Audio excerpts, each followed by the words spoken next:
Compatibilité génétique humaine avec les possessions reptiliennes. Bonjour à nouveau, merci d'être ici avec moi une fois de plus. J'espère que vous allez très bien aujourd'hui. C'est Marie. Ces informations peuvent être considérées comme de la science-fiction, ou comme le spectateur l'entend le mieux, et je les publie à des fins de divertissement uniquement. Cependant, je prends mes informations très au sérieux, et je les destine à tous ceux qui ont des yeux pour voir. Il semble que je doive le dire à chaque fois maintenant, pour des raisons de sécurité sur cette chaîne, surtout lorsqu'il s'agit de ce genre de sujet. Si les reptiles humanoïdes n'étaient qu'un sujet de science-fiction, ils n'auraient pas besoin d'imposer leur version officielle d'une manière aussi forte, comme vous pouvez le voir, et cela nous amène à nous demander ce qu'ils cachent. Peut-être que ces données Wikipédia contribuent en fait à renforcer la crédibilité de ce sujet, plutôt que de ramener la perception du public vers la version officielle des choses. Après mes 2 vidéos les plus récentes sur les reptiliens, je sais que beaucoup d'entre vous se demandent quels sont les marqueurs génétiques, qui rendent une personne humaine compatible avec le fait d'être utilisée, possédée ou contrôlée à distance par un esprit reptilien hautement télépathique. Comme je l'ai dit dans ma dernière vidéo, tout le monde ne peut pas être compatible avec le fait d'héberger un esprit lézard, ou d'être susceptible d'être utilisé par lui. Comme pour tout, c'est une question de compatibilité de fréquence, comme tout le reste dans l'univers en général. Les gens sur Terre sont conditionnés à voir la génétique de manière très déterministe, comme un destin et comme une fatalité. Ils pensent qu'ils ont certains gènes et qu'ils sont coincés avec eux pour le reste de leur vie.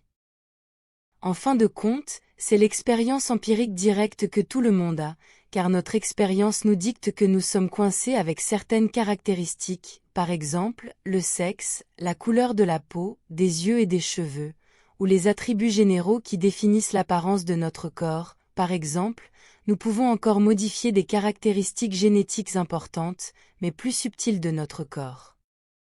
Rappelez-vous que tous les changements dans le monde matériel sont lents, donc tout ce que nous souhaitons transformer en nous-mêmes prend du temps, comme nous le percevons, mais d'un point de vue plus large, tous ces changements se produisent en un clin d'œil, et il est possible de tous les modifier, y compris ceux que j'ai mentionnés plus haut et qui nous semblent immuables, du moins tant que dure notre incarnation actuelle. Rappelez-vous que le temps est relatif. Les gènes ne sont pas des schémas fixes, et ils ne sont pas immuables, car ils changent tout le temps pour refléter ce que la conscience qui les porte dicte en utilisant des fréquences, des vibrations existentielles qui sont régies par les pensées du sujet. Les gènes s'activent et se désactivent, et même de nouveaux gènes sont créés lorsque les conditions vibratoires sont appropriées, et cela n'a rien d'extraterrestre, comme cela a été expliqué en détail par la nouvelle science humaine de l'épigénétique. Les gènes sont comme de petits récepteurs ou antennes qui amènent les pensées, les idées et les vibrations des royaumes éthériques dans le monde matériel.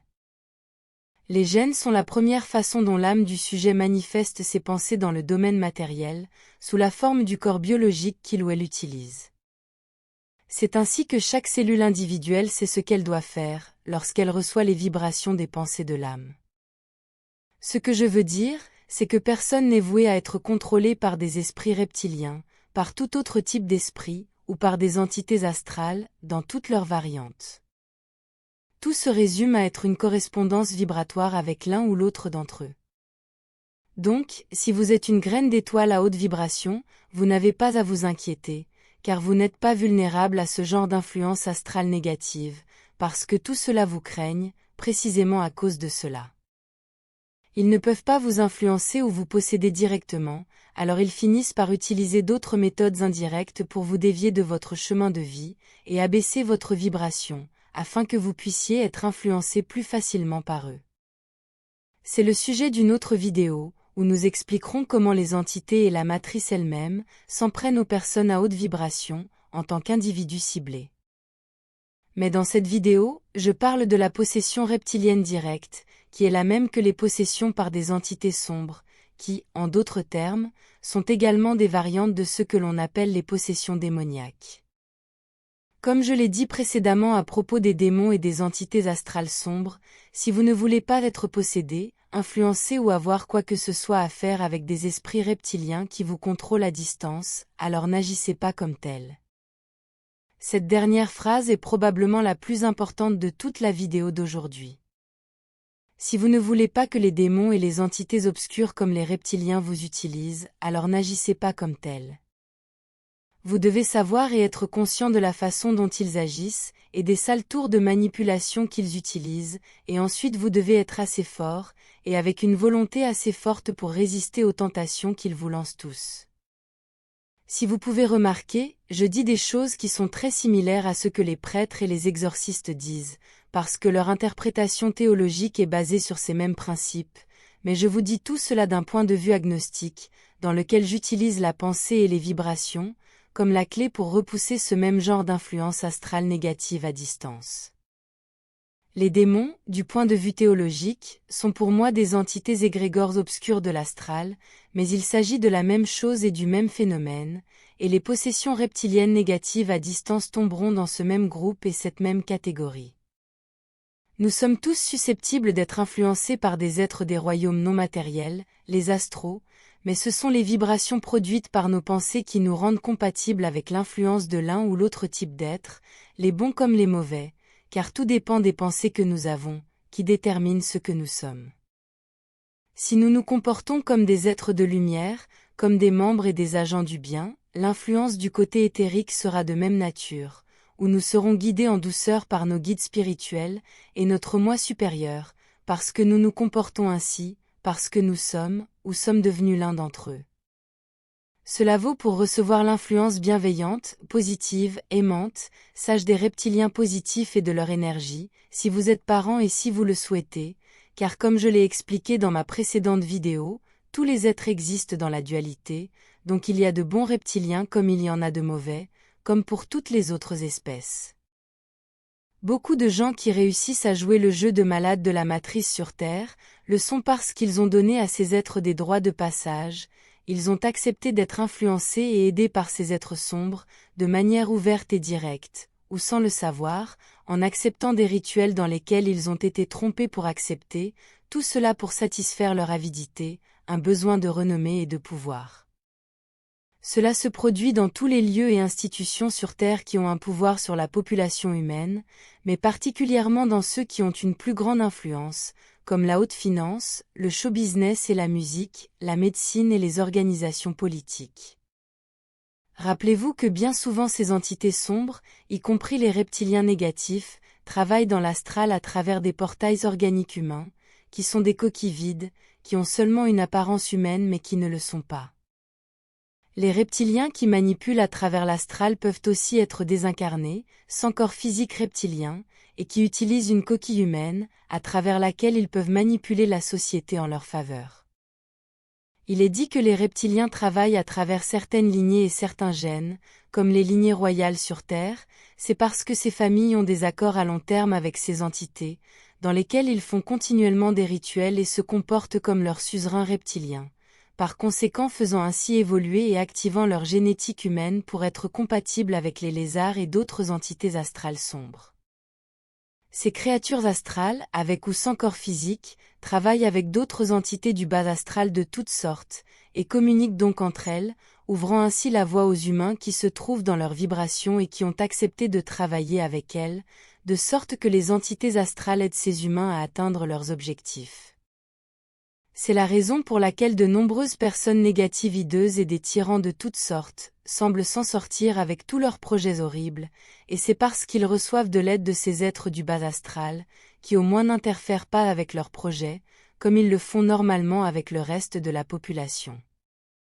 Comme ils le disent, ils reçoivent de l'aide de ces entités du bas astral, qui sont essentiellement des démons, en échange de leurs âmes, et cela s'explique facilement parce que ces personnes humaines, qui occupent des postes d'influence et de pouvoir, s'éloignent en fréquence de la source, et s'enfoncent dans des royaumes sombres où elles ne peuvent exister qu'en tant qu'égrégores, des créations nées des plus grandes peurs de la population humaine. En outre, les êtres humains qui ont conclu des accords avec ces entités sombres, finissent par être entièrement pris en charge par elles, devenant eux-mêmes des entités sombres, ou bien, leur âme, ou encore la connexion de leur corps physique à la source sera interrompue, et ne sera donc habitée que par une entité sombre et maléfique. Par conséquent, ce type de personne n'a littéralement pas d'âme. Avez-vous peur d'une entité maléfique et d'une mauvaise influence reptilienne? Ne le soyez pas. Choisissez simplement d'être l'être de lumière plutôt que le démon. N'agissez pas comme un démon et vous serez en sécurité. Il n'y a pas de marqueur génétique qui vous condamne à être influencé par eux, tout dépend de vos pensées, de votre vibration et de qui vous êtes. Les humains peuvent se ressembler, mais à l'intérieur ils sont très différents, car ce sont des corps physiques qui sont conçus pour être compatibles avec une très large variété de fréquences vibratoires, et donc d'âmes. Alors, oubliez les apparences, tout le monde ici-bas n'est pas humain. La science moderne veut expliquer tout cela par des idées douteuses, comme les maladies mentales, les troubles mentaux, qui provoquent des comportements qu'elle associe aux psychopathes et aux sociopathes. Mais la raison derrière tout cela est beaucoup plus simple, car ces personnes sont vraiment des démons, aussi charmants qu'ils puissent paraître à l'extérieur, puisque ce n'est qu'un autre de leur tour de passe-passe. Cela signifie également que bon nombre des problèmes d'adaptation sociale auxquels les gens sont confrontés proviennent simplement d'une incompatibilité fréquentielle et vibratoire de leur âme, avec un endroit d'aussi basse vibration et déroutant que la Terre et son royaume matriciel. Et c'est là que réside le défi pour une graine d'étoile, c'est d'apprendre à garder sa fréquence et sa vibration, quoi qu'il arrive, c'est-à-dire de garder son âme malgré toutes les atrocités et les tentations auxquelles elle sera soumise pendant son incarnation sur Terre. Le genre humain est littéralement un zoo rempli de différentes sortes d'âmes, issues d'expériences très différentes, qui les ont créées dans leurs vies antérieures, parfois loin de la Terre, et qui doivent apprendre à coexister dans ce domaine existentiel créé et entretenu artificiellement. Ce sujet est appelé à se poursuivre. Merci d'avoir regardé ma vidéo, d'avoir liké, partagé et de vous être abonné pour en savoir plus. Et j'espère vous voir ici la prochaine fois. Avec beaucoup d'amour, votre amie Maryse Farroux.